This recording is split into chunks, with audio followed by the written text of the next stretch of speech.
Sachez qu'il pouvait aller de Carnac jusqu'à Belle-Île en ayant de l'eau au-dessous des genoux. Je vous donne une idée quand même. Essayez, vous verrez. Bon. Gargantua, elle aussi, était doué d'une force prodigieuse, forcément. Mais il ne la mettait jamais à faire le mal. Jamais, jamais. Ah, il lui est arrivé des aventures que je ne vous raconterai pas, parce qu'il y a trop de bois vert parmi nous. Et enfin, c'est pas de celui-là que je parle. Hein, mais... Vous savez ce que c'est du bois vert? Quoi de glace. Il y a des oreilles trop jeunes pour entendre certaines choses. Alors on ne dira pas, mais il lui est arrivé des aventures. Mais pour vous donner quand même une idée des personnages, un jour, il était allé à la pêche au phoque dans la rivière d'Étel. Ça vous est déjà arrivé? Non, à bout de rôle quand même, quoi. Bon, c'est vrai qu'on est loin de la rivière d'Étel, mais les gens le voyaient bien. Ils voulaient faire comme les autres.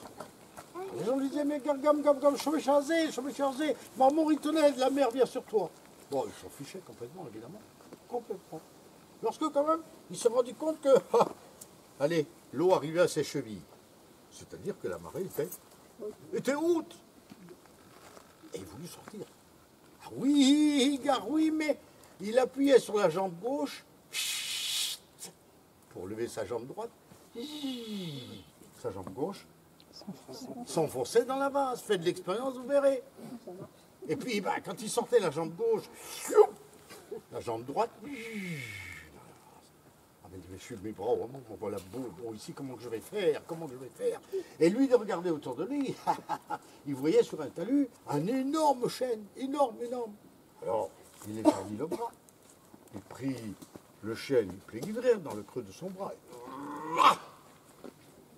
Au lieu de se sortir de la boue, il arracha le chêne. Et les autres chênes tout autour subirent le même sort. Tant et si bien que, depuis la rivière d'Étel, pratiquement jusqu'à l'an des vents, il n'y avait plus un seul chêne debout. Alors, comment est-ce que je vais faire d'ici? Et tout d'un coup, il aperçut, au loin, le clocher de Sainte-Anne. Alors, il étendit le bras. Il attrapa le clocher dans le creux de son bras. Là! Et grâce au clocher de Sainte-Anne, il réussit à sortir de la boue. Faites-en autant. Comme ça. Alors, c'était beaucoup plus facile de casser les pierres ici que d'aller les sortir de terre. Pendant des siècles, les pierres, comme ça, ont servi de carrière. Plein. Alors, ça. Souvent, ça pose question, ça. Les trous ici. Les trous, là. Quelle est votre théorie là-dessus? Moi je vais avec la pluie. Avec les pluies. Ah oui, ça ce sont les marmites de géants. Hein. Mais les marmites de géants, on voit ça souvent en montagne, dans les torrents. Oui, mais c'est probablement quelque chose comme ça. Et sous le pied, il y avait un osegand, tout petit, pas plus gros que ça. Pas content, visiblement, pas content. Dit Vincent, au Tigaré, ou le nom, je te demande bien pardon, Seigneur Corrigan, mais je ne vous ai pas vu. Non, c'est ce qu'on dit toujours. Mais non, Vincent, mais voyez comme je suis triste. Oui, je vois bien. Qu'est-ce qui t'arrive donc, Vincent? Ah, vous me connaissez? Oh, il dit oui, nous ici on connaît tout le monde. Oui, on ne voit pas, mais nous on voit tout. On connaît tout le monde. Je suis sûr que tu t'en vas chercher ta croûte comme les autres. Oui, dit Vincent. Dit le Corrigan, écoute donc. Je vois qui tu es.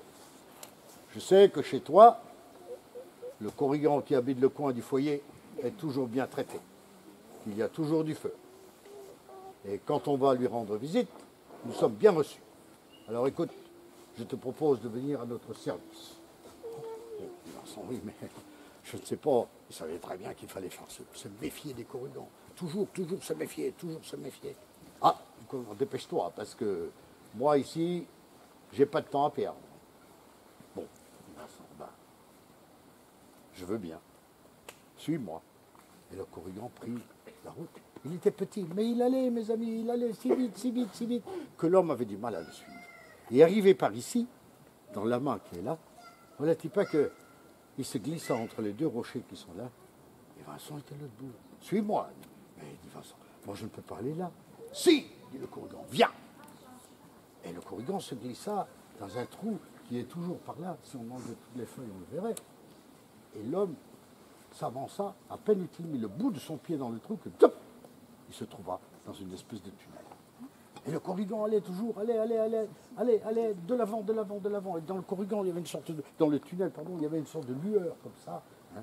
C'était pas de la lumière vraiment, mais on aurait dit des trucs un peu phosphorescents, comme des vers luisants. Mais vous avez jamais vu de vers luisants, c'est même pas la peine. Que c'est ainsi, eh bien, qu'on fasse venir tous les enfants, et tous les enfants revinrent. Et évidemment, il y avait aussi des petits-enfants, depuis le temps, 7 ans. Et puis, ben, lorsque tout le monde fut autour de la table, on prit le pain, Vincent ouvrit le pain, et le pain était creux. Il n'y avait pas de mie dedans. Il n'y avait que la croûte. Et de l'or et de l'argent, sûrement. Des bijoux, de pierres. Piqué sur la croûte, partout. Il y avait des saphirs, des diamants, des pièces d'or, des pièces d'argent. Tout était tapissé, on ne voyait même pas l'intérieur de la croûte. Même pas. Et tout d'un coup, eux qui étaient pauvres se retrouvèrent riches. Enfin, c'était de braves gens. Je les ai connus. C'était de braves gens. Jamais ils n'auraient laissé quelqu'un passer à côté de chez eux sans lui dire bonjour. Ce qui malheureusement aujourd'hui est très fréquent. Ouais. Jamais ils n'auraient laissé passer un pauvre à leur porte sans la lui ouvrir. Jamais ils n'auraient laissé quelqu'un pleurer sur le bord de la route. Jamais. Ah, je ne sais pas ce qu'ils sont devenus. Je pense qu'ils sont morts maintenant. Moi, je ne vais pas tarder non plus pour voir. On va mourir le plus tard possible quand même. Allez,